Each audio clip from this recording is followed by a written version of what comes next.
So I was out today and I realized that winter is coming. And every year you think you're pretty much getting used to the whole cycle. But you never do you? Never.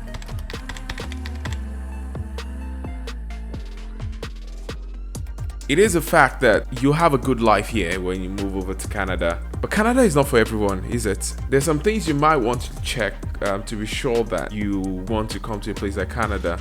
And there are definitely other options like the UK, which is quite popular, and a couple of places in Europe you might want to consider. But in this part of the world, one of the things that we kind of struggle with, of course, is the cold weather. But is that really so much of a serious problem? It could be, especially if you're not very used to the cold, or if you have some medical issues where the cold is going to be a problem for you. So you might then want to consider. So if that be the case, you might want to consider places like Europe. But then I would still put this: you have so many options. The country as a whole is developed in a way in which you have very little exposure to the cold, except of course if the work you're doing is going to require you to be working outside. Most of the time your house is going to be heated. If you don't have a car, you're probably going to have to use a bus, so you of course have to consider your house being close to the bus station, so you don't have to have too much of a long walk.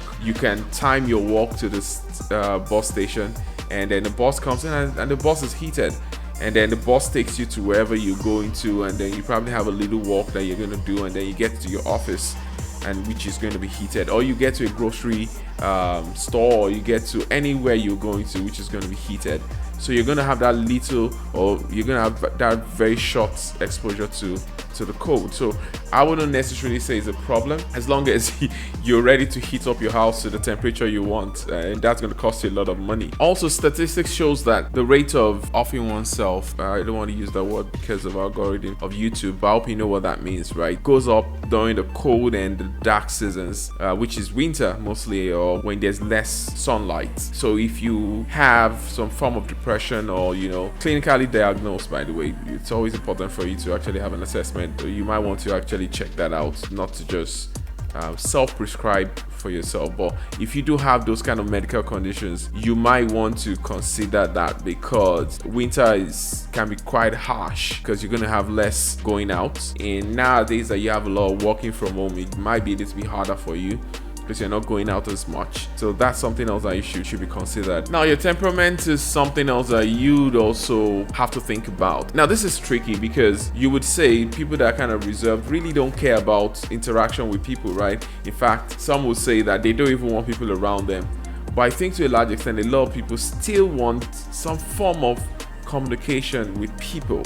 And I might be wrong about that, so please don't out me on this one. Just don't call me out on this one. But I just feel like everyone needs interaction with people somehow. Some want less interaction, some want more interaction. For most people that are actually outgoing and more like what you call the extrovert, it's going to be less stressful for you, or it's going to be less of a burden for you, because I think most of those people will find it easy to interact with people and be able to make new friends, and it might be easy for them to integrate into the system a little bit more. And you say those that are a little bit introverts would find it hard, but people would also say that they don't necessarily need friends anyway, but it depends on what you are. There's some people that actually want to have friends, but they don't know how to make that first move.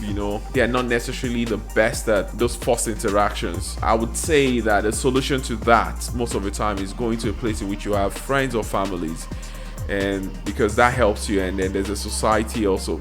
If you have like a community of, say, Nigerians, if you're from Nigeria, or if you're Indian, let me just say, if you have a community of people that are from your country, that might help you to meet people that have similar backgrounds like you, and then that's a good starting point for you to start communicating. Because I think people underestimate what it is like to be a loner.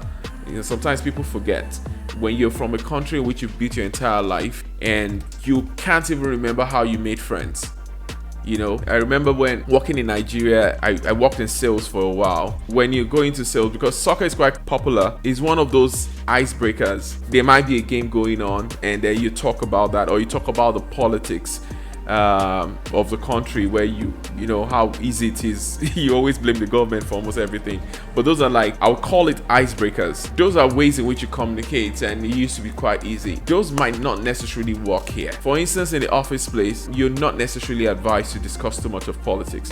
Now, don't get me wrong, I remember when I first came, that's something I was told, that you don't discuss politics in the office. Not exactly true. I discuss politics in the office, right? In the 2 places in which I've worked since I came to Canada, I do discuss politics, but you got to be very careful, because there's some lines you don't want to go over, right? You discuss politics, you discuss general things about life, depending on who your friend is or who you're discussing with, but you have to be very careful, because when you cross some lines, it could get you in serious trouble. And that's one of the things I'm saying. Whereas when I was in Nigeria, we would discuss intense politics. Like, we go sometimes really intense, and sometimes we even discuss religion intensely.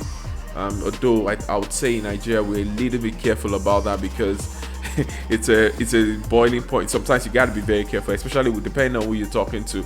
It might not necessarily get you fired in Nigeria, but people get really agitated when it comes to religion. Not here, but at the same time, you want to be careful about religion when you're discussing it too. It's amazing how many people are atheists there. So if you're that kind of person where these are the ways in which you've learned how to interact, and you've been doing quite well with that, it might not necessarily work. So you're gonna have to adapt to how communications are done here. One of those things that I kind of struggled with when I first came is the jokes. For communication, humor is very important. Humor generally, it's quite important, because those are the way in which people kind of relax and they allow you in. But you have some jokes that they would make. So when I say they, Canadians, right, that they will make, and you don't get it, and they would get it. One of the things that I always suggest, if you're going to be coming here, and it's up to you, there are some people with a school of thoughts that the moment they leave their home country, that's it, they're cutting off entirely. They don't want to have anything to do with their home country. I really don't get it. I think it's always important for you to be very much involved in your own culture, but that's my own perspective. Everyone has his own view to that. I think it's important. One of those things that you could do is that different organizations and different communities, wherever you go to, where you find people that are from your country, whether you're from Nigeria, from India, Ghana, wherever you're coming from, you would always have a community. I would say you reach out to that community, find a way. A good way also could be the church or the mosque in which you go to. You might find some people that are from that. Whatever it is, just get yourself involved with that, and try to go to a place in which you have friends and families.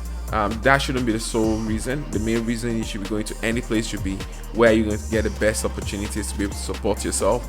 But supporting yourself financially is one thing. Also, supporting yourself psychologically is also a very important factor. So you would definitely want to think about that, because no matter how good you are at what you do, if you're not in the right place psychologically, you would probably suffer in your professional life. So it's important for you to be able to get that sorted out. That's what I think. If you fall into any of these categories, as I said, I think I did try to give some solutions to some of them, but hey, it is what it is. You would encounter some of these problems, and I just felt like I should mention that to you. And those are factors you want to consider, and if you have issues with some of this, you might just want to stay back or just consider going somewhere else, not Canada. Anyway, if you found this helpful, remember to like, subscribe, and click on the notification button, so every time we drop a video you get notified.